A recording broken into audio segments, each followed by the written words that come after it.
My name's Jay Golden, and today I want to talk to you about storytelling for recruiting.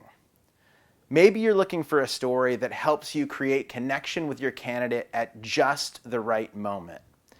Maybe you're looking for a story that helps convey the values of your company in a way that really shows how you're different. And maybe you're looking for a story that's really short, that shows why you do what you do and why that matters at a cocktail party. But regardless why you want to tell a story, before we get into this, we have to ask the question, what are we even talking about when we say story? Is it how you felt today or the thing you experienced? Is it a movie you saw? Story is used in so many different ways, and today we're going to talk exactly about what we mean when we say the word story.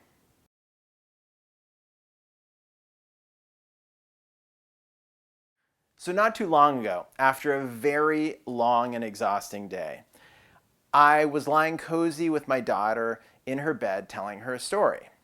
And I was telling a story and making my way, but I was falling asleep as I was doing it. And I started to mumble my words. And I was like, I don't know if you ever talk like that when you're falling asleep and telling a story. But I realized I better finish this because I am going to fall asleep very soon. And so I said, oh, and the princess lived happily ever after, and they were happy, and wasn't it so wonderful? And I fell right asleep. About 2 seconds later, I get this kick to my ribs, and I hear my daughter say, Dad, that's not a story. And I had to laugh. Not just because she's so tough, but because there are so many of us that know when it's not a story. We know naturally when it's not a story, when it's not working, when it was kind of boring, when something was wrong. But it's a whole nother thing when we say, now I'm going to tell a good story. And to me, this comes down to one main question. One main question: is your story retellable?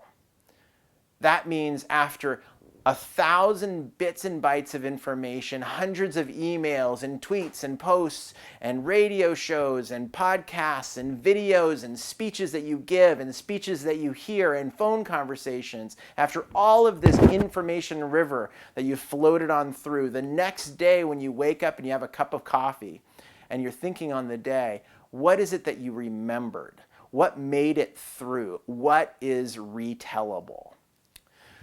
So we think of a story as having a beginning, a middle, and an end.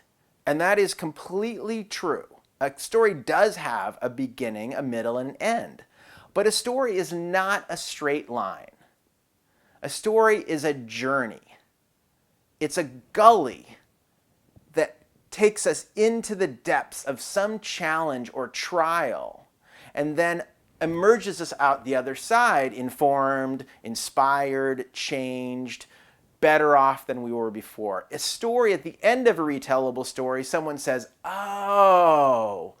At the end of a retellable story, someone understands the world better. And it's the world of your conveyance. It's the message that you've delivered that now is inside their heart. And our objective is to tell those stories. So in order to do this, we think of this gully. The world was like this, and then something happened, and then everything was different, right? So if that's the case, I want to think about three main things. Three main pivots, three main changes that make this story happen. Okay, the world was like this is how things were, and then one day, something changed. And then one day I got a phone call, and then one day he had an idea, and then one day she came on board and changed everything. The then one day, if you hear a then one day, you know that there's a story happening because the world is different than how it was before. That one day leads us on a journey of discovery. There are things that happen that inform how the world works. And down here in the gully, at the bottom of that journey, sometimes it's what Joseph Campbell referred to as the innermost cave, the hardest moment, the most difficult place. But it's right before the second pivot. And the second pivot in your story is that until finally moment. Until finally we decided that the next adventure had just begun. Until finally it was very clear that I was going to take this new job. So that second pivot is very key because it sends us on our upward trajectory in this journey curve that leads us to our next piece. The story is not over, the work is not over, but the change is afoot. And the third pivot of the journey curve, which is what this is called, the journey curve, the third pivot is the ever since then. The ever since then roots your change. The ever since then shows how things are in fact different. The ever since then shows what you are working on now, or what your associate is working on now, or how they see the world. And altogether, this journey curve makes up a retellable story.